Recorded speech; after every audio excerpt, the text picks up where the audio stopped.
Educando a mente. Estávamos todos sentados à espera do orientador, que faria a preleção da tarde. A aula era fundamental para todos nós, porque se tratava de nossa conduta perante a convivência com os outros. Era importante saber o que podíamos fazer e como nos comportar ali, onde tudo se constituía em ambientação nova.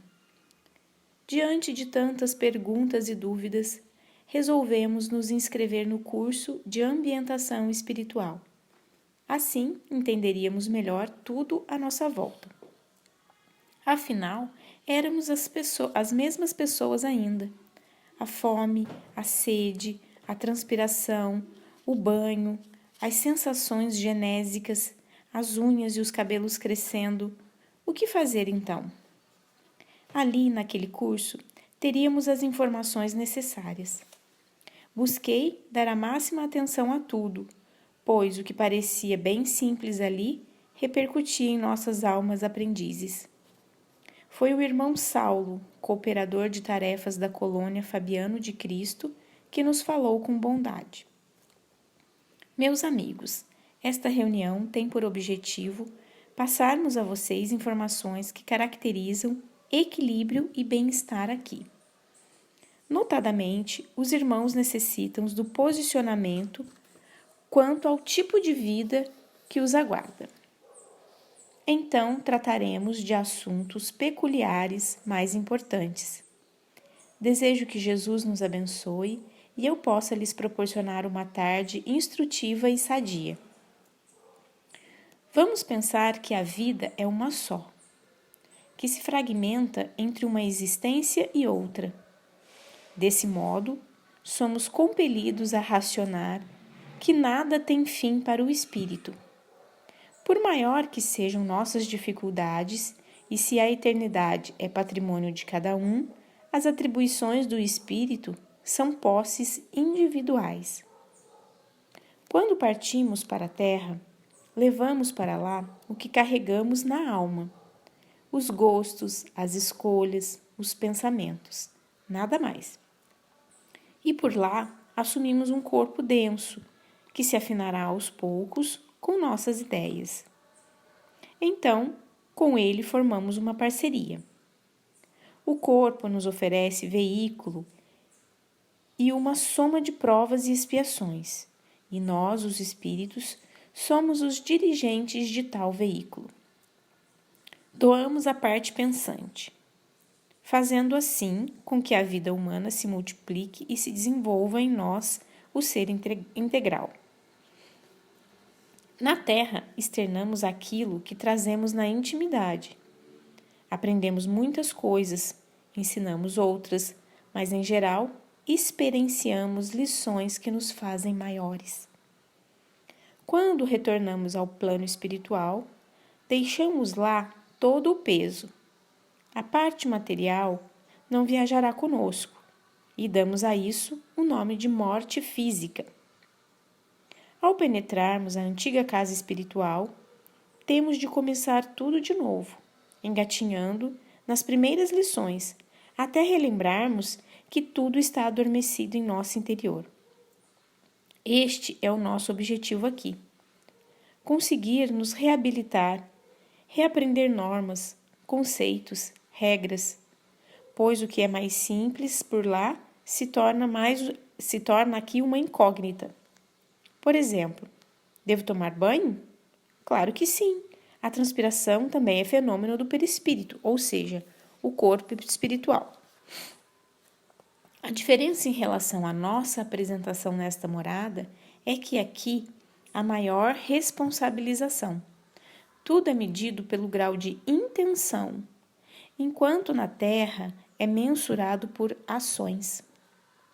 Se um jovem envolve-se com uma outra jovem lá, com interesse puramente sexuais, e depois de um mês a dispensa sem escrúpulos, nada sofrerá perante a justiça que rege a organização humana. Mas aqui encontrará a correção notória pela própria consciência. É imediata a autorreprovação. Então, cabe uma análise mais apurada sobre as intenções que carregamos na tela mental. Aquilo que plantamos no coração dos companheiros também aparecerá no nosso. A educação dos sentidos é fundamental. O sexo é patrimônio da alma e sempre estará sob seu julgamento e responsabilidade. Os hormônios da carne têm suas nascentes na essência perispiritual. O corpo físico obedece fielmente a esta lei. Se a excitação foge ao nosso controle, e apesar dos esforços não conseguirmos dominar tais impulsos, temos a obrigação de procurar auxílio eficaz para controlar a própria necessidade. O que não podemos é buscar alívio das sensações íntimas em outro ser, a título de satisfação pessoal. A alimentação demanda raciocínios bem apurados, pois no ambiente físico há, sem dúvida, maior necessidade de satisfação degustativa e alimentar, pois o corpo de carne é uma máquina orgânica que só se movimenta estando bem saciada. Mas, por aqui, o alimento tem função mais psicológica do que sustentável. O corpo espiritual se nutre de formações bem mais espiritualizadas. Os fluidos nos dão fortalecimento eficaz ante as necessidades, mas os companheiros que residem por aqui necessitam, na maioria, receber informações das mandíbulas para se sentirem saciados. Então, são servidos alimentos similares aos da crosta, para não constranger os recém-chegados. Mas, em mundos mais elevados, a alimentação ocorre por intermédio de elementos do amor, ou seja, da doação de uns aos outros, formando o alimento do espírito evoluído. Por um período, todos vocês se alimentarão com naturalidade.